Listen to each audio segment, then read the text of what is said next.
What if the very thing that you think is helping you relax after a long day is actually stealing your energy, or your clarity, or your connection to the people that you love the most? Last week, I was talking to one of my neighbors about her morning routine, and she was glowing, literally glowing. And I asked what she'd been doing differently. And she said, I stopped drinking 3 months ago. And she told me, I didn't realize how much mental space alcohol was taking up until it was gone. I used to spend so much energy thinking about when I would have my next glass of wine, or whether I had already had too much the night before, or just making excuses for why I deserved a drink after a hard day. Well, when all that noise stopped, it was kind of like someone turned the volume down on anxiety that I didn't even know I had. I loved the way she explained this. And what's interesting is that she's not alone.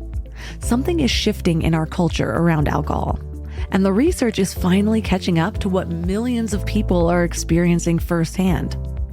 There was a recent study of over 1,700 people that found that even moderate drinking, so as little as 1 glass per day, increases your risk of brain lesions by 133%. Is 1 glass of wine with dinner each night worth brain lesions? The funny thing is a lot of people will say yes.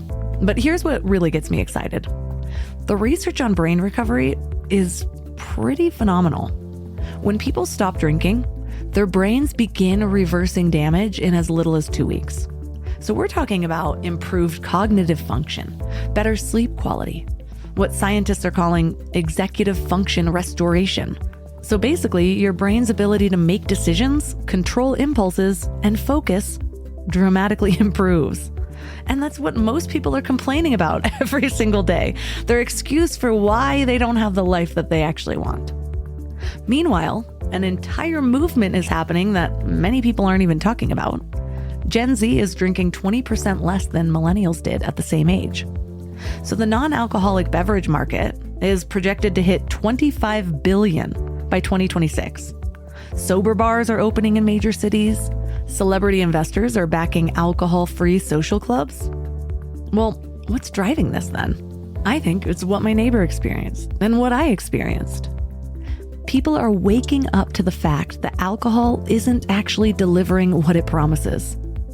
We've been told it helps us relax and connect and celebrate. But more and more people are discovering that it's actually creating the stress, creating the disconnection, and creating the emotional numbness that they're trying to escape from. The cultural narrative around alcohol is just so deeply embedded that most of us never question it. We toast with champagne at weddings. We reach for wine after stressful days. We think we're bonding over cocktails with friends. We've been conditioned to believe that alcohol equals good times and sobriety equals boring. But what if that's completely backwards? What if the most rebellious thing you could do in 2025 is refuse to numb yourself? What if choosing clarity over comfort or presence over pleasure is actually the ultimate act of self-love? And what if the life that you've been trying to drink your way to is actually just waiting for you on the other side of that craving? The conversation that we're about to have isn't about rock bottom stories or 12-step programs. I'd say it's more about optimization. It's about high performers who realize that the thing they thought was helping them was actually the main barrier between them and their potential. Today, our guest is James Swanwick. He's the founder of Alcohol-Free Lifestyle and author of the book Clear, and he's been alcohol-free for over 15 years. His neuroscience-based approach was recently validated in the University of Washington study, showing a 98% reduction in drinking among participants. So here's what you'll learn. The latest neuroscience on how alcohol hijacks your brain's reward system and why willpower alone never works. A 4-step method for rewiring cravings and handling social pressure without feeling deprived. And how to shift from seeing alcohol-free living as deprivation to embracing it as the ultimate competitive advantage. Yeah, well, we take a very science-based approach to stopping drinking. And by that, we really educate our clients about what is going on in the brain when we drink alcohol. So the dopamine receptors, for example, get lit up like the 4th of July when we drink alcohol. We walk our clients through what's actually happening.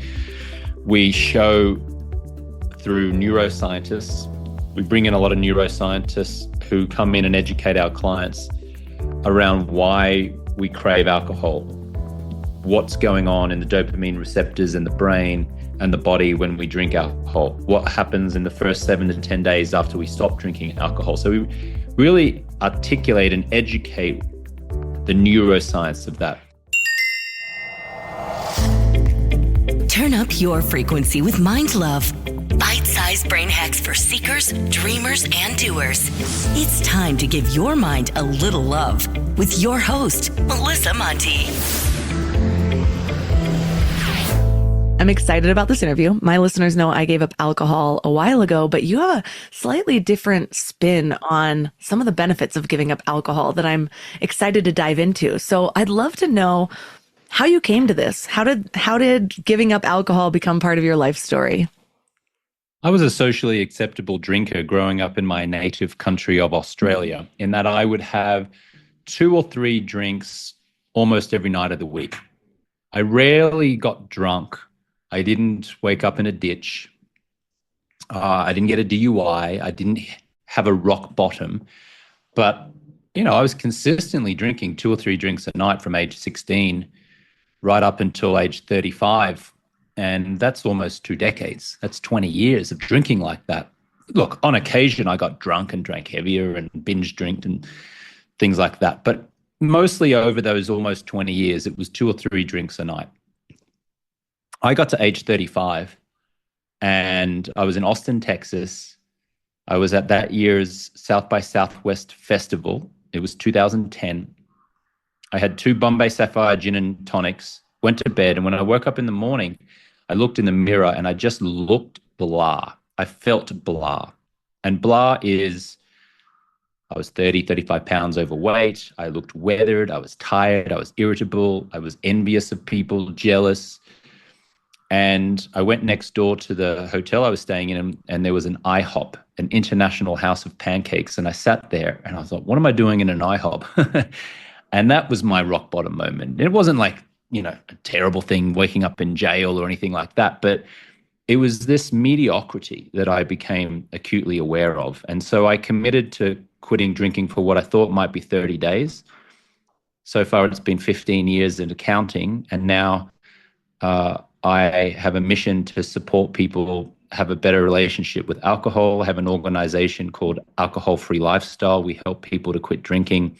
Have a book called Clear, which helps people to rewire their mindset around alcohol. And my mission really is to help people to reposition alcohol in their life. I had sort of the opposite arc. I was a party girl when I was younger, got a DUI, I was blacking out, but then I changed my habits quite a bit. And I got to this point where I was just having 1 to 3 glasses at night.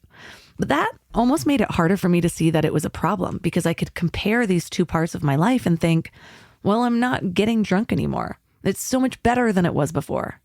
But I could feel that I was stuck in this loop. I could feel the excuses that I made in my head over and over again when I said that I wasn't going to drink tonight.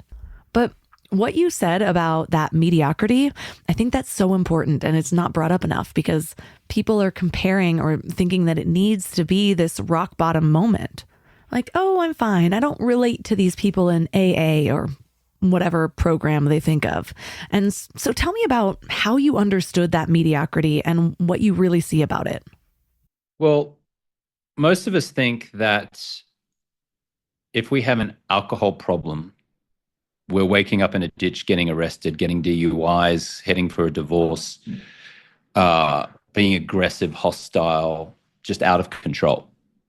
However, there are 400 million estimated people in the world.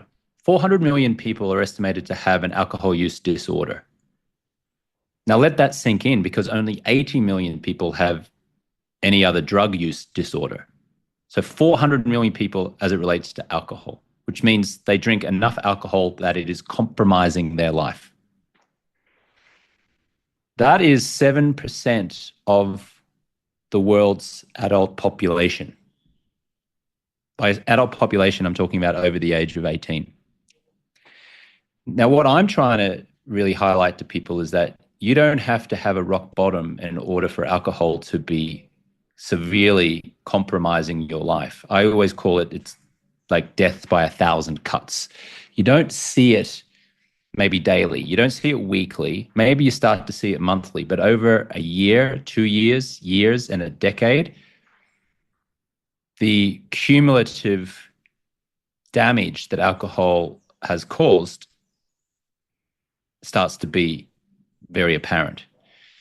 So the seemingly innocent glass or two of wine as you're cooking a meal is actually destroying your sleep, which leads you to waking up feeling tired and irritable, which might lead to you snapping at your kids or not being as present with your kids. It might mean that you and your husband or wife start to meander in your relationship and take each other for granted, which causes resentment. Because you're tired or you're busy or you're stressed in the day, you reach for a sugary food to give you a little pick-me-up, like a chocolate bar or a bagel, or in my case, IHOP with all-you-can-eat pancakes and cream. And now all of a sudden you're eating unwanted calories, and now you put on a little bit of unwanted body weight, and now you lose your self-confidence, and then you find comfort in what? Another drink or two at the end of the night, because that's the only thing that gives you this temporary and illusionary relief at the end of the day, and then the vicious cycle continues. So I want my work to be having people realize that even one or two seemingly innocent drinks a night is severely compromising their life and their relationship with their children. They're not present, causing marital strain, health challenges, lack of focus, resentments.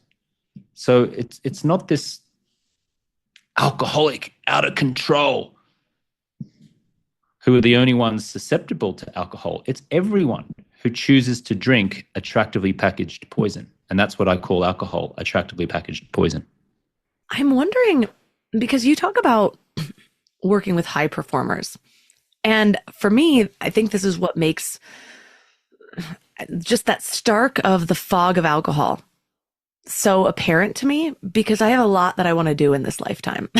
So I would consider myself a high performer. I'm always getting stuff done. I say that I relax too, but I'd say I'm more intentional with my life. I try to bring as much intention, even with the relaxation part of it or the time off. It's not all about work, but it's intentional. And I wonder though, do you believe everyone has that capacity for the life path? That's what people have been coming up against me with. Sometimes it's like, well, I'm not like you. I don't want to do that. I want to just go home and relax after work. And I wonder, well, what came first, the chicken or the egg? Are some people naturally more, we all have different personalities. Yeah, some people are more natural or high performing. But what about those other people that just want to go clock into work, come home and chill? Are they like that because that's how they were born, or are they like that because they were conditioned to be like that? Well, it's interesting the verbiage that you use there, Melissa, because some people say they want to just go home and relax. And so they're associating drinking attractively packaged poison with relaxation. I just want to go home and pour myself a glass of wine and relax, as if going home and not pouring yourself a glass of wine isn't relaxation, which means that you'll go, go, go, go, go. So you see there's this, what I would submit is ridiculous association that drinking poison equals relaxation. And not drinking poison equals, oh, I must be a high performer, or you must be a high performer who's go, go, go. I'm not like that. It's preposterous. It is preposterous, okay? But I get it, because cultural conditioning has us believe that drinking alcohol equals, oh, relax. Oh, celebration. Oh my God, I'm so stressed, I need a drink. To the bride and groom, let's toast with champagne. Oh, my team won the championship. Let's go and have a few drinks. Hey girls, should we catch up for some Saturday morning, Sunday morning brunch and have a few Bloody Marys and some drinks? And we have this cultural conditioning that associates alcohol with good times, bonding, celebration, commiseration, relaxation. I submit it's the other way around. Alcohol equals stress, anxiety, pain, not relaxation. In fact, more stress, more pain, worse night's sleep, more fatigue. the very thing that people are consuming, thinking that it is relieving them of stress and anxiety and fatigue, is creating stress, anxiety, and fatigue. So this ridiculous thing is like, oh, you're a high performer. Oh, geez, just chill out. Like, I just want to come back and, have a drink and like not be that focused on nutrition. And the inference there is that anyone who focuses on their health and joy is therefore a robot who's just like void of any joy or connection in the world. The person who's saying that, I would submit, is void of connection and joy in the world, because they are seeking a substance that is causing them stress and anxiety and unwanted body weight and disconnection from their kids, whether they're young kids or adult kids, causing them to have a lack of focus and irritation. And yet they're coming at you, the person who's choosing to be alcohol free, as if you're some kind of robot void of joy. It's preposterous.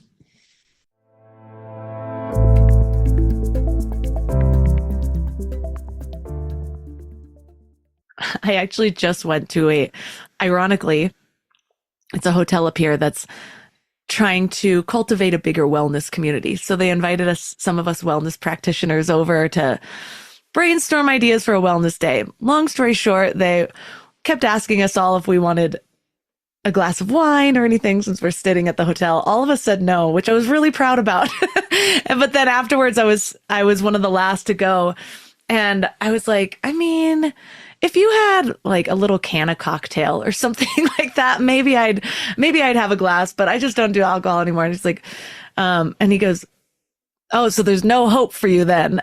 And I just had to laugh, because thinking about the mindset around alcohol, it is very odd for people when you tell them you don't drink. They assume you're the one with the problem. And it's the only drug that people really have that mindset around. And what gets me, where I really start rebelling against the norm, is when I feel like it's intentional. And when I really understood how much big alcohol pays to warp our mindsets around it by putting it into movies with particular messages, really playing up the wine moms, lobbying for lower taxes on alcohol. They spent $1 billion on lobbying in the last 10 years alone. And when I feel like I'm being manipulated to be something that profits somebody else, that's when I'm completely out. And I don't care how addicted I am to something, I will rebel completely and give it all up.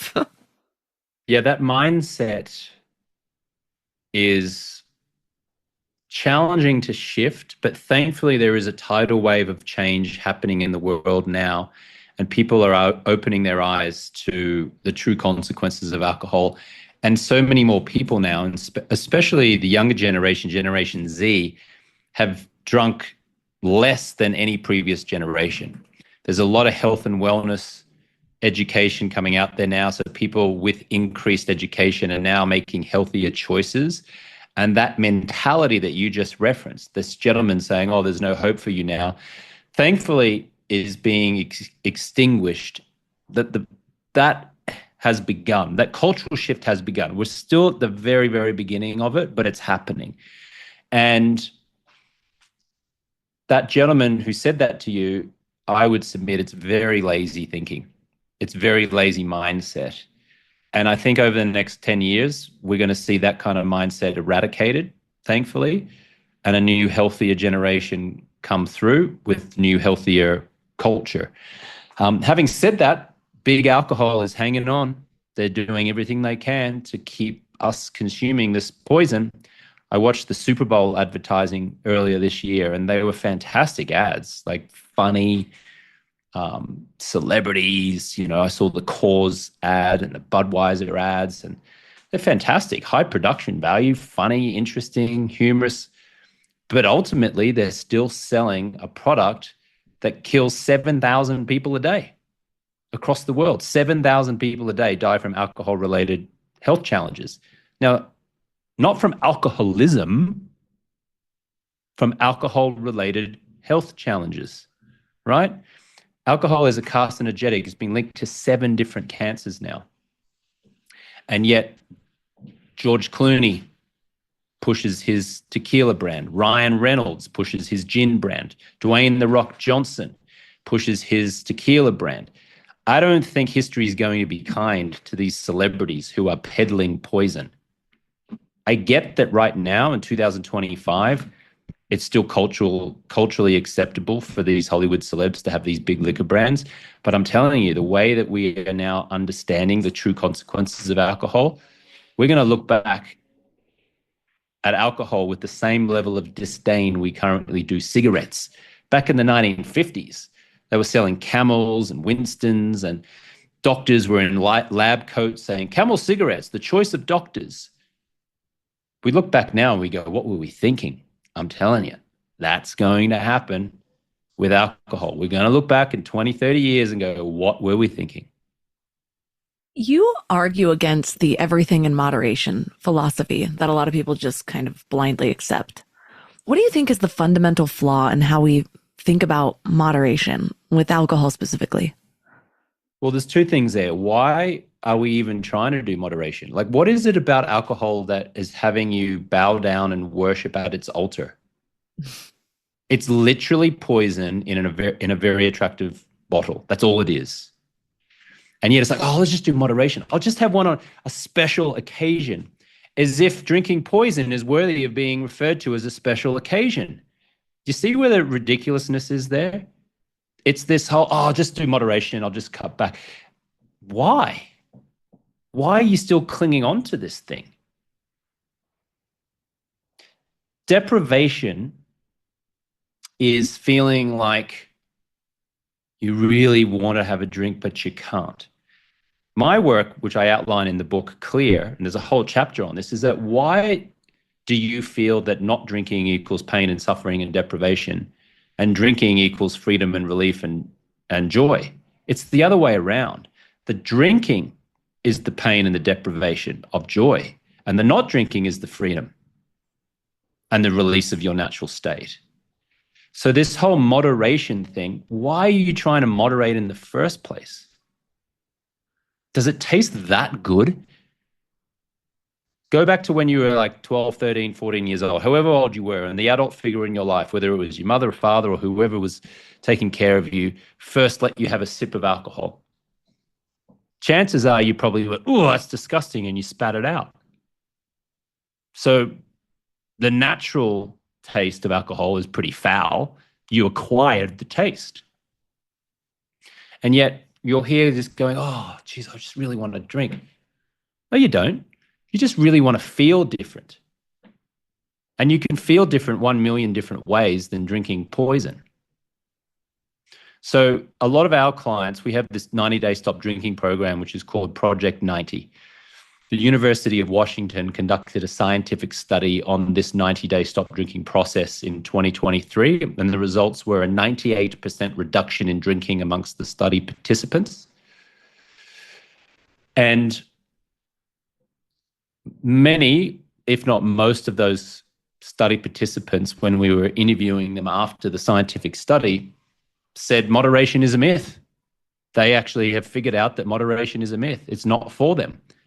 Their mindset was rewired sufficiently enough that they no longer looked at alcohol as this thing to glamorize and to have on a special occasion, but rather the joy and freedom that they were experiencing from being alcohol-free consistently over those 90 days during the study was enough for them to go, I'm going to keep on with this. This is fantastic. This is like the gift that keeps on giving. This is compound interest. I'm more connected with my children. I've saved my marriage. I'm more connected with my husband, with my wife. I've lost 20 pounds.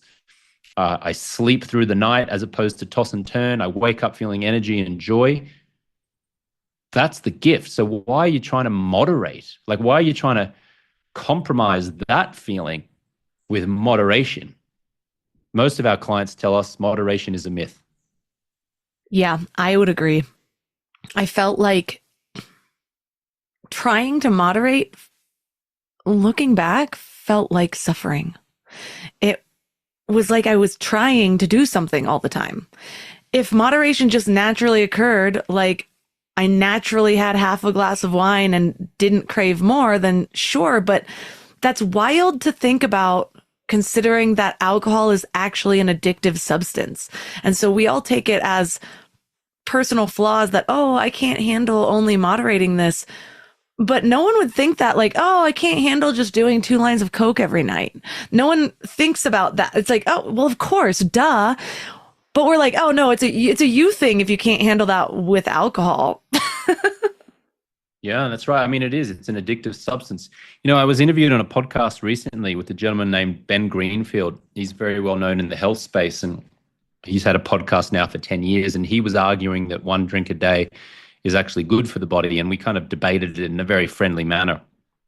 And he was saying that, you know, having a drink a day creates some kind of stress response in the body, which then allows the body to adapt and grow, much like if you went into the gym, you know, you lift a dumbbell and you broke down the muscle, the growth actually comes in the repair. So his argument was, oh yeah, drink the poison, because then the body adapts and makes you stronger to be able to handle that poison. And I was like, okay, I can understand that in theory, but it doesn't take into account the fact that alcohol is an addictive substance. And most people don't just stop at 1 drink. Most people, 1 drink turns into 2, and then 2 drinks turns into 3. And so if you could stop at 1 drink a day, maybe there are some health benefits, according to Ben Greenfield. However, there's also a study that came out of the UK in 2022 of 36,000 British middle-aged adults, which showed that 1 drink a day destroyed gray and white matter in the brain. In other words, it caused some level of brain degeneration. Now, that's just 7 standard drinks a week. So yeah, maybe if we listen to Ben Greenfield, maybe there's some kind of health benefit here. But then there's also this negative consequence of the brain damage. And then are you really going to stop at 1 drink? And I would submit most people, of the 400 million people who are experiencing an alcohol use disorder, are not going to stop at the 1 drink. And so it becomes like a gateway drug, becomes a gateway drink. And then all of a sudden, you're on that slippery slope. That reminds me of how people say, well, 1 glass of wine a day is good for you because of the antioxidants. And I'm like, you could have blueberries. Like, why do you need to take your antioxidants with poison? And I wonder too, has anybody studied to see, do we actually absorb those antioxidants in the same way when it's your body's also having to kill off the poison or work harder with that? Like one of the books that really helped me, because I have to brainwash myself when I'm making a big change. And so I read like every top book I could find on giving up alcohol. And a lot of them were really great. But the one that really was the nail in the coffin was this book, Drink, by Dr. David Nutt, I believe his name is. But he really lays out all of the health issues with alcohol. And he talks about how just 1 drink a day increases your risk of cancer, heart disease, and also you mentioned the brain shrinkage one. But breast cancer for women rises 7 to 10% per glass per day. And so just asking yourself, again, it's like you could have blueberry ice cream if you really wanted a treat for those antioxidants versus it feels like such a gamble, and we all just brush it to the side. And what's interesting too is we all know the dangers of hard drugs, but I love how your book actually compares alcohol to hard drugs and says that it's just as bad. But I know a lot of people's responses to that are that it's too extreme or fear mongering. What do you have to say about that? Let's talk about the health claims about alcohol. There was a study or studies that came out in the 80s that suggested that a glass of wine a night was good for your heart health, good for longevity. And the television series 60 Minutes did an episode in 1991, which aired to 30 million Americans, in which the journalist Morley Schaefer at the end of this segment held up a glass of wine and pointed it to the camera and said, "The secret to longevity in life might lie in this glass of wine. Cheers." Very next day, American Airlines reportedly sold out of red wine. Red wine sales spiked by 30% over the next 30 days, 24% over the next year. They re-aired the same episode a year later. The same thing happened. Immediate spike in sales, and then another increase of wine sales over the course of a year. And Americans never looked back. That was where that whole health claim started. The only problem is that it wasn't true. I mean, they thought it was true. The journalist was doing the best job that he could at the time. But now, with the benefit of science and more studies, and it's just been found to be a nonsense. Ridiculous. Not true. And yet we are just clinging on to this idea, a glass of wine a day is good for your heart, because we want it to be true. It's ridiculous. You were talking about the health benefits of alcohol, people saying, but can't you get something from wine? I think you're referring to resveratrol, right? Resveratrol is in a lot of the wine. The only challenge with resveratrol is that you'd need to drink about a barrel of the wine to get the amount of health benefits from the resveratrol. So yes, you can get resveratrol in a glass of wine, but you need to drink probably a case of it, 12 bottles of it, to get to the point where you get the health benefits of the resveratrol. By that stage, you're plastered and sick and probably dead because you've drunk too much. Right? So again, why are we clinging on to this thing, trying to find any evidence that it's good for us? Why? The best thing for us is to be alcohol-free and love it. It's not to be alcohol-free and hate it and feel like you're in a prison and that you're boring and dull and that you've got to retreat from society and throw away the key. No. With our clients in our Project 90 program, as soon as they start the program, when they stop drinking with us, we encourage them to go to the bar, go to the restaurant, go to a party, go where there is alcohol and be alcohol-free and be with themselves and sit with that. And we show them how to do it and have them love being alcohol-free, because most people are associating stopping drinking with, I'm going to be dull, boring. It's such an identity change because I'm Melissa, the party girl. And if I'm not drinking, who will I be? I'll just be Melissa. And who is Melissa? Because all my friends and colleagues know me as Melissa, the party girl. This concept of not drinking is just too threatening. It's too overwhelming because this is an identity change. This is a complete identity shift. If I'm James, the good guy, who's like, let's have a couple of drinks, and all of a sudden I can't do that, then who am I? Well, I'm me. And so that identity shift can be so jarring to people that they don't ever take that first step. And that first step is committing to being alcohol-free and loving it. Not out of deprivation, not being sober, not needing to surrender to a higher power, not needing to go to an AA meeting and do 12 steps. No, because that's pain and deprivation. Rather, I choose this lifestyle. I choose this style of life. I get to be alcohol-free. I get to drink soda water, ice, and a piece of lime. I get to sleep great tonight. I get to wake up feeling amazing. I get to go to the party and dance on tables, being alcohol-free while all my friends are drinking. And I have the most fun, not just a compromised amount of fun, but I have the most fun. That's what my work is about. That's what I do with Project 90. That's what I do with the book Clear. I went to my 20-year high school reunion and I wasn't drinking, and I experienced exactly that. You couldn't have red wine on the dance floor. I danced the entire time. People were coming up to me being like, wait, you're not drinking? I don't understand how you're... I was like, well, I still have my energy. I'm not leaking it with alcohol. But one of my friends said to me, there's just something, I get the alcohol-free movement, but there's just something with alcohol. It just curbs the social anxiety a little bit. It gets people talking a little bit more. And I just feel like it's a bonding thing that's kind of underestimated sometimes. And I was sort of debating back, but she got me on the fact that she's like, well, you don't have social anxiety.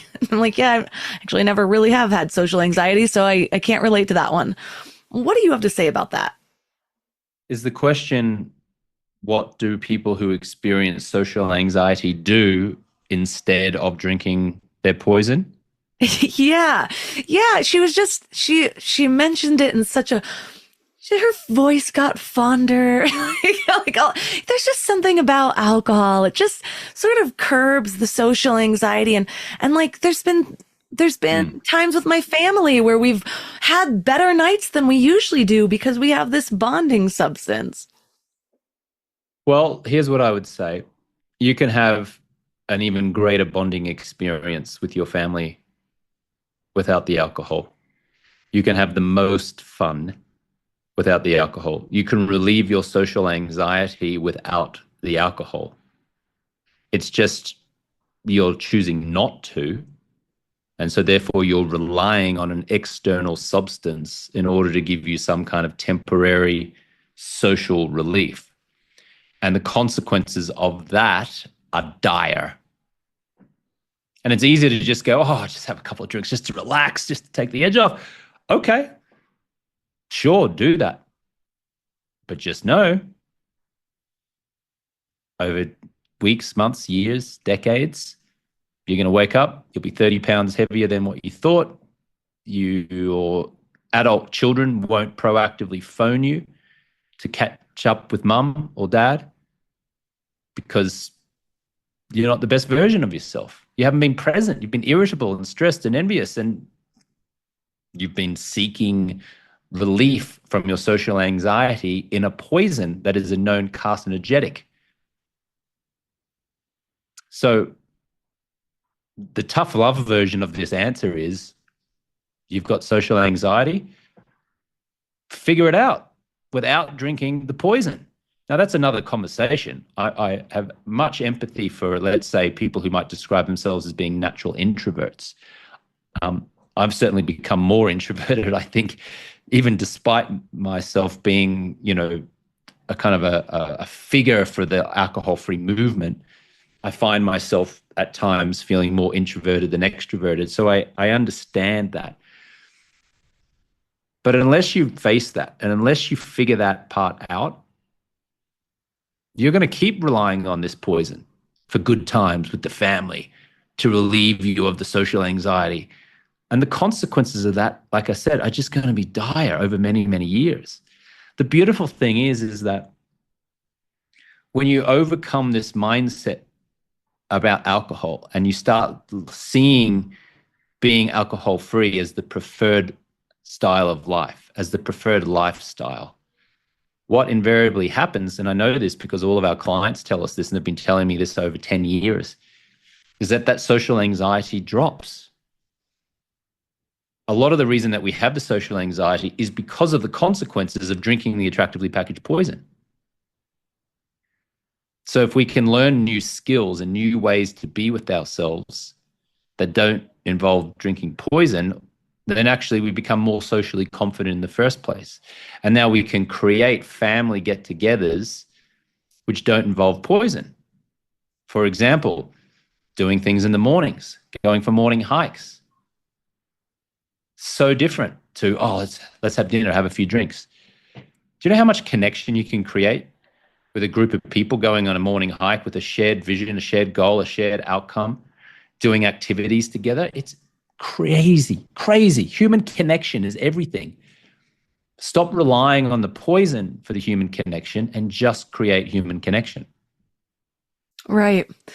It reminds me of when I used to drink, I'd go to an event and until I actually got the drink, and mind you, during this time, I didn't identify with being addicted at all, but it was hard to sit there and have a good time. The amount of times you'd go to an event and be talking to someone and say, hold on, let me just get my drink. Let me just grab my drink first and then we can come back to this. And it creates this sort of false bond, I think. I learned this during my drug party days too. You spend all night in the bathroom doing cocaine with these people. You feel like best friends in the morning, but need a ride to the airport. Not one of them is going to call you back. So it's just, yeah, there's just a lot of, I think, false feelings when you're creating the feeling of bonding through the substance. Do you ever really have that true bond with the other person? I think a lot of us think that we do because we like this feeling, but even those, I don't know many people who haven't had bad experiences with their family because of alcohol. And so then we're all holding this one moment on a pedestal. You can just remember this one time everyone had a glass of wine and they were laughing. But we tend to forget that 37 minutes later, Uncle John spoke up and started spewing out racist things that he wouldn't have said while he was sober, something like that. And then all of a sudden everyone's fighting. Usually our family drama comes because you got a little too loose at Easter. Yeah, and I think that's what's missing. People keep thinking, oh, I've got to create some poison here and make poison available in order for there to be bond. But the consequences often can be pretty awful. People get a bit loose-lipped and say things that they regret. And even if you don't get loose-lipped and say things you regret, even if you have a perfectly pleasant evening and it's good times, there's still consequences. That's bad night's sleep, waking up in the morning with regret and shame and feeling annoyed and frustrated. And the person listening to me right now knows all of this.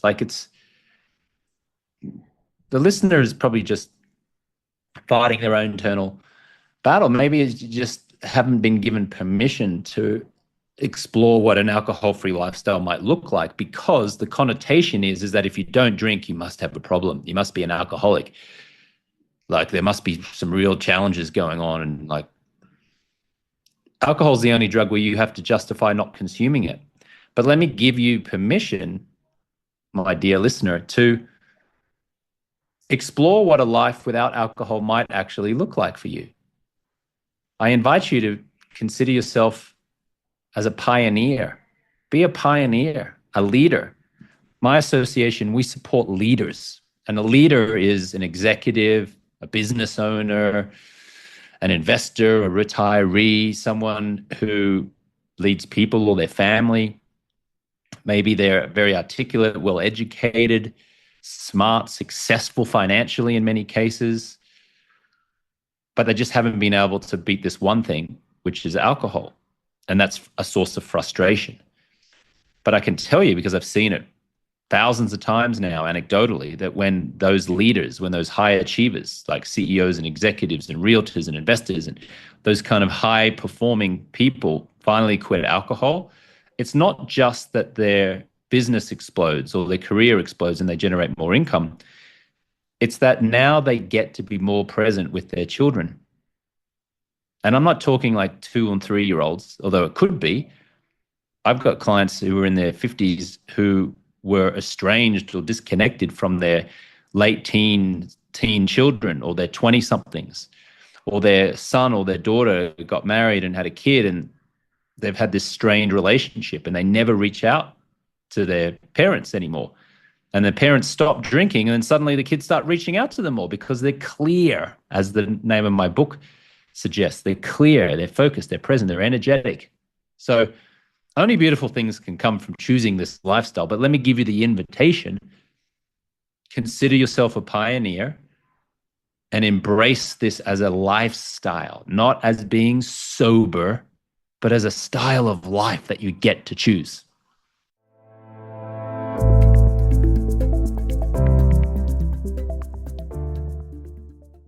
My family has addiction in multiple facets, but my mom often complains about my grandma. You can't call her after a certain time, and she's already old and she already has health issues. There's a lot of fear there. And for years, I couldn't help but look at her and say, I could say all these exact things about you. And she finally gave up alcohol 9 months ago. And I feel like we're repairing our relationship.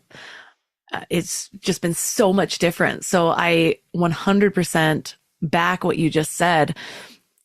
It's just in a lot of levels, I feel like I got my mom back, and I didn't even really know that I felt like I lost her before. It was just this slow fade. And so one thing that's difficult for people, though, is they're like, then what? They've got to, where do I even start? And you keep talking about your 90-day program, but you also say how it's the only neuroscience-based method. And so I'm curious, what are the brain mechanisms that you're targeting that other approaches might ignore? Yeah, well, we take a very science-based approach to stopping drinking. And by that, we really educate our clients about what is going on in the brain when we drink alcohol. So the dopamine receptors, for example, get lit up like the 4th of July when we drink alcohol. We walk our clients through what's actually happening. We show through neuroscientists, we bring in a lot of neuroscientists who come in and educate our clients around why we crave alcohol, what's going on in the dopamine receptors in the brain and the body when we drink alcohol, what happens in the first 7 to 10 days after we stop drinking alcohol. So we really articulate and educate the neuroscience of that. We've also studied what drives human behavior. For example, I studied at the University of Cambridge in the United Kingdom last year, and I did a social psychology course there. And I interviewed Professor Johnny Lawson from Cambridge University about what drives human behavior. And so that has helped our clients to understand, why do I drink? Why do I feel the need to drink in a crowd? Why do I feel the need to drink at home when I'm cooking my meal? What's going on there from a social point of view? We bring in addiction experts like Professor David Bellin, also from Cambridge University, who's one of the world's leading addiction experts, who has studied drugs, including alcohol, for 20 years, his entire career. And he's at the forefront of trying to stop addiction. And so we bring him in and we make him available to our clients, who talks to us about human behavior. Like, what is it that someone can do and not do in the moment that they have a craving that will support them to not consume that alcohol? What is the next choice they can make? James Clear, who wrote the book Atomic Habits, has sold 15 million copies. He came in and educated our clients around habits and how we can change the habit of desiring a glass of wine while we cook a meal at night, and changing that to desiring a mocktail or an alcohol-free alternative. What are the habits we can do to change that behavior?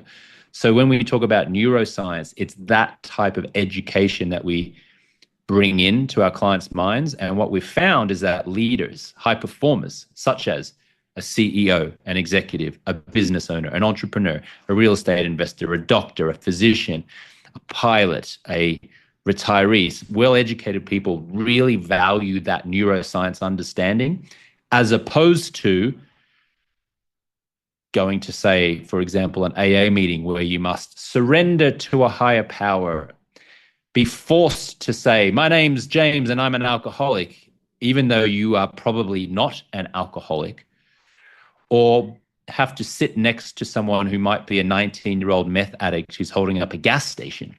And while you may support that 19-year-old, there's no relatability there if you're a well-educated, articulate, successful leader. So now you have no motivation to return. You don't want to go there. But with what we do, we curate a like-minded group of leaders, educate them with neuroscience instead of this like, oh, I'm powerless. No, you're powerful. Show them the science, and at least according to the scientific study from the University of Washington, that study resulted in a 98% reduction in drinking. So I think we've stumbled across or created a very successful method that works for many people. Not saying it's the only way, other ways can work, but this seems to be very effective, certainly for high achievers. Yeah, I relate to all of that. And it's the same reason why I could not go to an AA meeting, which is ironic because my dad was in NA when I was a kid. And so when I'd go to his house for the weekends, or usually it was for trips, we would always stop at these meetings. And I feel like it gave me this basis of understanding, but also of what I am not. And so I refused to create my identity within that group, even when my drinking was at its worst. And so I just relate to all of that. I had to find my own way and read the books and understand what other groups of people also suffer, what lies we were telling ourselves, how the brain worked, how to rewire my habits, which I got on the mocktail train pretty hard for about 4 months. But then, ironically, when I wasn't drinking an addictive substance, it just sort of faded away naturally. Now I have a sparkling water at night. It's what I crave. But you also talk about the 4S model from Cory Muscara, and I love him. How does this approach differ from traditional white knuckling it when you have a craving? Yeah, well, white knuckling it just relies on willpower, and willpower is a finite resource. And willpower, I think, is the most ineffective strategy of all. I mean, AA has a 7% success rate according to multiple studies, which means a 93% failure rate. Rehab has about a 5% success rate long term. People go to rehab, they come out, they drink again, they go back into rehab, back and forth, back and forth. Willpower, I can't say definitively because I haven't seen a study on it, but I would say willpower is probably less than 5%, 3-4%, the worst. And if you're honest with yourself, you might look back and say, oh, I quit drinking for 30 days. I did dry January, sober October, dry July.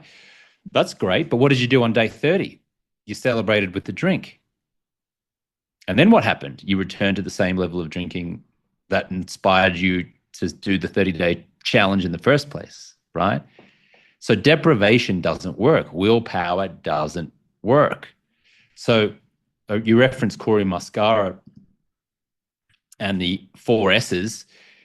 Number 1 is see. Number 2, sympathize. Number 3, soften. Number 4, surround with love. Essentially, all that is creating space between craving and response.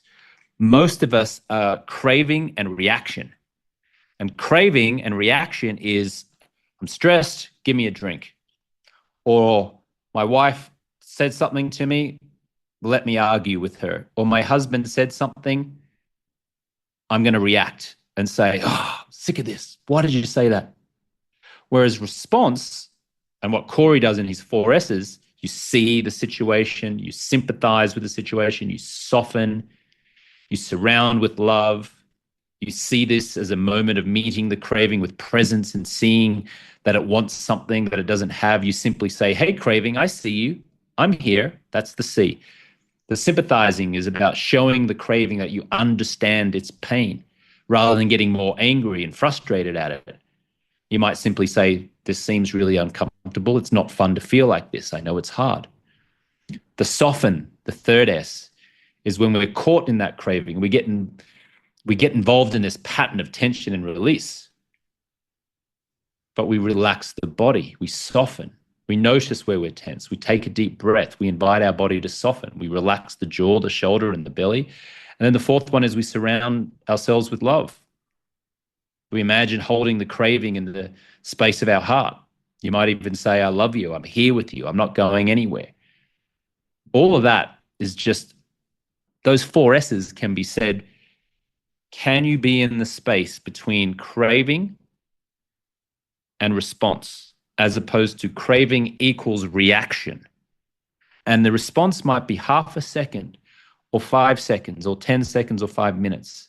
Can you be with the discomfort of being you and then respond, not react?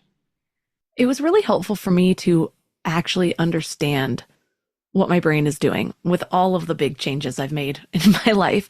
Because before that, it was more like an identification.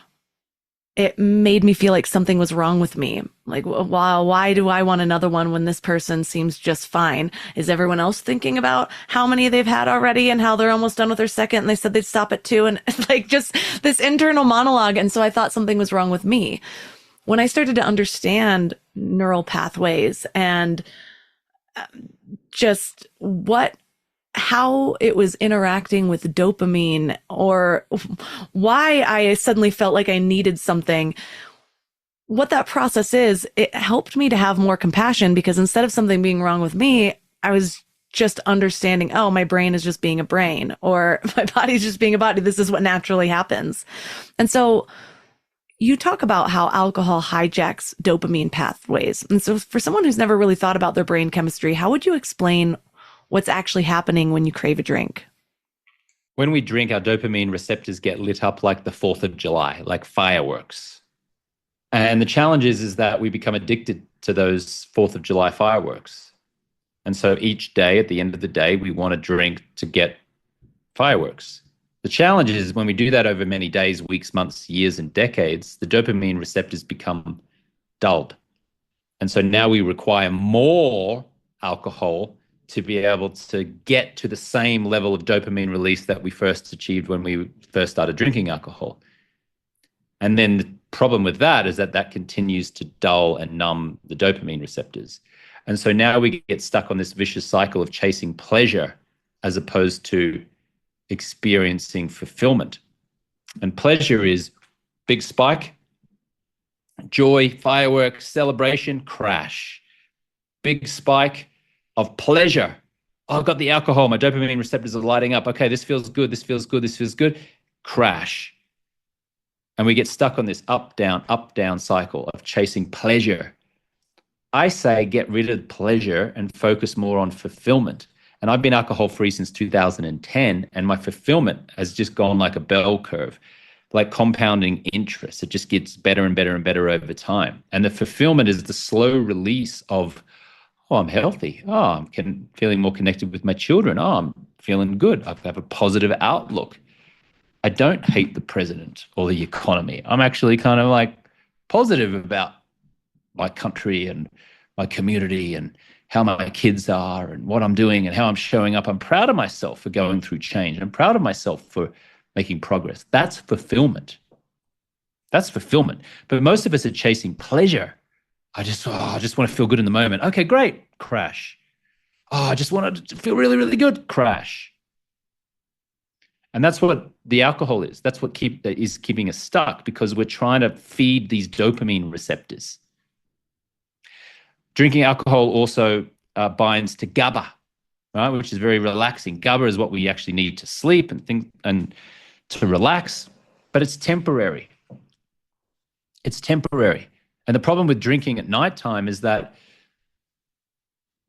it may help you to fall asleep, but the quality of your sleep will be severely compromised because of that. And that shows up with tossing and turning in the night, waking up tired, lethargic, irritable. And then, as we've talked about earlier, now we're just looking forward to 5, 6 o'clock where we get to pour ourselves another glass of poison so we can get the dopamine receptors firing again, so we can get that short-term pleasure. It's illusionary pleasure before we crash again. Pretty vicious cycle, isn't it? Yeah. Yeah. And that I used to explain it as this dark cloud. I didn't realize I had a dark cloud until it lifted. And it was that cycle of irritability or needing and discomfort. But one thing that has really radically changed my life with a lot of my transformations, you talk about that space in between the craving and the response. And it's interesting because we've identified it as discomfort, but is it? I think we're more just used to doing something when we feel that. And so we've labeled it as discomfort. But I remember I started dealing with anxiety after having my first kid, and I had never really had anxiety before. And I was like, is this what this is? Like, all of a sudden things feel scary, like my thoughts are too loud. And I actually changed that by saying, well, what is this feeling really? I'm creating meaning from it, but what actually is it?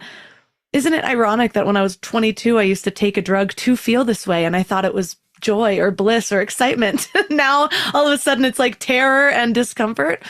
And so I started actually asking myself with that craving feeling, I'm like, what if this is euphoria and I've just been mislabeling it? And I would just play with things like that, and I would sit with it. And it's like, well, I do actually feel a slight stirring right in my heart space. There's nothing actually painful about this. Is it discomfort? What is it? And then I'd get so lost in that redefining the feeling or just being in it without definition that it completely changed for me and it lost its power. Yeah, great. Amazing. I love that.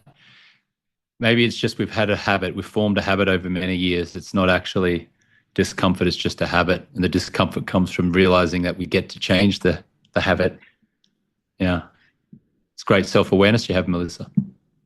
Well, thank you for everything that you brought to this conversation, for redefining it for high performers. I think that's so important, as we've talked about with so much of our willingness to stay in patterns that don't serve us is an identification problem, I think. We don't see ourselves as this, or we do see ourselves as this, and we're having trouble letting go of that. I challenge people to, my challenge for the last 5 years or so is I keep trying to identify with less. I don't identify with ADHD anymore. I have a lot of the tendencies. I don't identify with being an empath.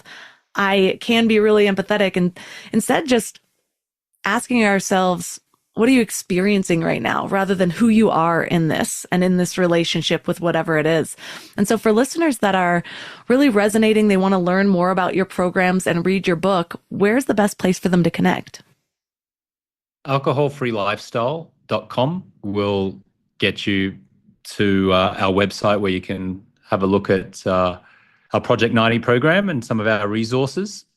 The book Clear, which is a neuroscience-based approach to help high achievers finally quit alcohol without AA, rehab, or willpower, is available online wherever books are sold, but you can find it mostly at Amazon. There's also an audio book narrated by myself. So if you can put up with my Australian accent for 8 hours or 4 hours on 2-speed, then you can always grab the book on Amazon, or you can go to alcoholfreelifestyle.com/clear. We have a podcast in Spotify and Apple Podcasts, which is called Alcohol Free Lifestyle. There's lots of great free lessons there on how to rewire your mindset around alcohol. And then I'm on Instagram, mostly on social media, which is my name, @JamesSwanwick. All the links for this episode will be at mindlove.com/407. Your challenge for this week is to practice the 4 S's the next time you have any kind of craving. So whether it's for alcohol, your phone, maybe that afternoon sugar crash snack. And when the craving hits, just see it and then sympathize with it by saying, this seems uncomfortable, or, I should be expecting this, or, oh, it's just the brain doing what the brain does. And then soften your body by taking a deep breath and surround it by love by saying, I'm here with you. We can get through this. It's just a moment. It's just a feeling. So the goal isn't to make the craving disappear. It's just to create space between the feeling and your automatic reaction. And this practice helps you recognize that you have more power than you think you do in those moments that you feel like you're on autopilot. So give it a try and let me know how it goes. Also, this is the last month to get into Story Love at the current price. So if you've been thinking about diving deeper into your own transformation story, send me a message on Instagram. And as one of my clients said, you don't have to be ready to go out there and tell your story. This program is going to give you all of the tools to learn how to do that so that it's ready when you are. It's also going to give you a whole lot of tools about creating your entire purpose, your entire brand. I just got a testimonial from Holly who said, at first I wasn't sure if I was ready, but the way the course is structured makes it approachable for anyone, whether you're just beginning or you're already deep in your storytelling journey. The AI tools alone expanded my understanding of how to use this technology, and not just for the course, but in my everyday marketing work. It saved me hours of time and brought me a sense of ease and flow to my creative process. Melissa's approach to story delivery completely shifted my mindset around public speaking. I went from believing some people are just naturally good at this to realizing there's a formula that I can learn and practice to master this skill. And that shift gave me real confidence. But what surprised me most was how many ways this framework could be applied. It opened my eyes to endless possibilities for sharing my story across platforms, mediums, and even in moments I hadn't considered before. StoryLove gives you the architecture to create with authenticity, clarity, and impact. I absolutely love that testimonial. But like I said, reach out to me on Instagram, we'll hop on a call, and we'll see if this is right for you. So find me on Instagram at mindlovemelissa, and I'll walk you through it. You can find all of my incredible sponsors at mindlove.com/sponsors. And thanks for giving your mind a little love today, and I'll see you next week. Thanks for tuning into Your Higher Frequency with Mind Love. Head to mindlove.com for a free gift to keep your vibes up until next week.